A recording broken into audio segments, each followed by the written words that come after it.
Your occupation? I am a UAW International representative. Approximately how many arbitrations have you handled in your career? Approximately 50. How do you investigate a typical disciplinary matter involving a union employee? Generally, I meet with a grievant. I talk with the witnesses, the union representative, the steward, and then I talk with the company and their representatives and witnesses. What do you think are important things for a union steward to remember before going into an investigatory interview with an employee who might be in trouble? Ideally, I think they should go in with an open mind, understanding they're only going to get a partial part of the story, that the whole story comes when the investigation is complete and you find out what both sides have said. I generally make sure that they've got a notepad or a fact sheet with them that allows them to keep track of what's happened and to listen instead of doing all the talking. They should spend time listening so they can weed out the facts. We conduct mock arbitrations at Grand Valley. How would you advise students to prepare their witnesses for arbitration?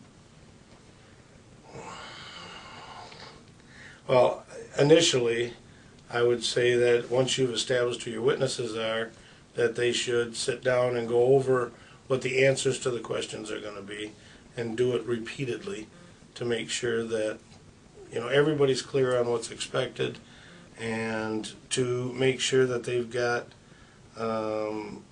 people that are going to give the facts, the absolute truth. Arbitrators have a keen sense of finding out if people are giving false testimony. So generally, I make sure I try to weed out those people and get witnesses who can give me specific facts, dates, times, and what's happened.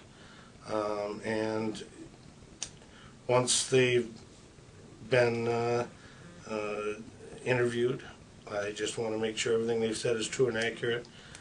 So I prep them by continually asking the questions to make sure I get the same answer every time. How would you advise students to prepare their opening statements for arbitration? Most arbitrators that I've found over my years have always liked short opening statements.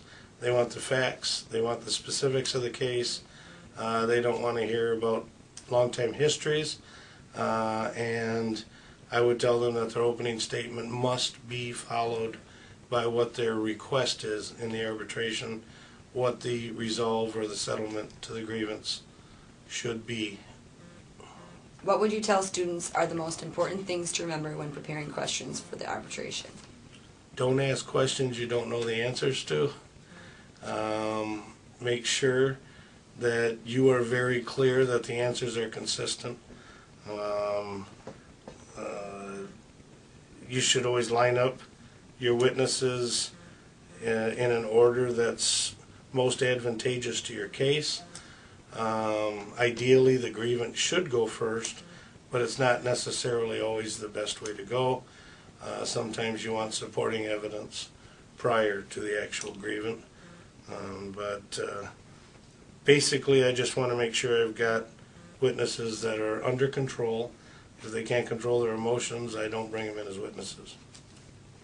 What would you warn students about in regards to cross-examination of the other side's witness? Best thing, since you never know what the opposing side is going to ask, you should take good, clear, concise notes of the questions that are being asked and the answers to make sure that you've established a list of questions in your cross-examination. 9 times out of 10 you don't know what they're going to ask, so you don't know what to expect.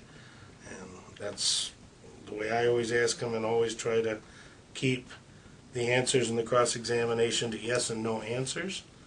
Don't allow a lot of elaboration on their part.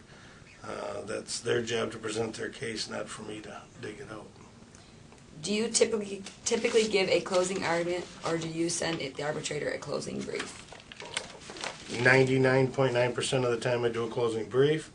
If I'm absolutely certain that I have the case won, I will do a closing argument and try to get a bench decision. But most of the time, the vast majority of the time, I do briefs. It gives me an opportunity to put my thoughts all down on paper, cover all the facts that I've gotten through my investigation, because realistically it's your last chance with the arbitrator to present your case, so you want to hit everything you can to support your position. If you give a closing argument at the hearing, what main points do you think are important to make in your closing statement? Just to reiterate your initial points, your issues, and make sure the arbitrator hears them clearly, that this is the substance of your argument, and again to make sure that he is absolutely clear on what your expectation of the settlement is. You must have read hundreds of arbitration awards in your career. What do you look for in a good written arbitration award? That the arbitrator got a grasp on what my argument was, whether I did something wrong or he didn't understand the way it was presented. I look for issues brought up that maybe were not presented in the arbitration, to give me an opportunity to file a protest with the arbitrator that they weren't brought out as part of the evidence. Generally, I can tell that in the post-hearing briefs if they're going to present an argument, but if something's brought out that wasn't covered in the arbitration, it's not supposed to be a part of how the award is written. What factors do you think makes a good arbitrator? Well, a history of fair awards, not necessarily win or loss. A good grasp, a good ability to retain the information during the arbitration. The arbitrators that tape record, I actually appreciate more than the ones that take notes. I believe the tape recording gives them time also to absorb it. I would love to have a union advocate as an arbitrator, but it seldom happens when both parties have histories on arbitrators. Generally, both sides are fighting to get a neutral person that isn't good for either side. But in the joint selection process, it's almost impossible to get one that's all pro-union. What additional advice do you have for students preparing for an arbitration hearing? Be cautious about the way you select an arbitrator. Look at your case and look what criteria you may need to have that decision made. Some of the things you have to look at, depending on the case, might be their experience in that issue itself, age, gender, their background history, depending on the case. I think they should know their case and their witnesses completely. They should do their investigations thoroughly. They should have fact sheets with them that help them collect up all the information, who their witnesses were, when they talk to people. Arbitrations generally take 6 to 8 months to actually schedule, and a lot of information can be dropped. Avoid chaos in the hearings. You don't want everybody talking. You've got a union representative and a company representative. Unless you're called to the stand, nobody else should be talking. You got to remember that every grievance doesn't have to go to arbitration. There's nothing says it does. If the facts don't support it, it shouldn't go. Know as much as possible about your arbitrator. Present your case professionally and courteously.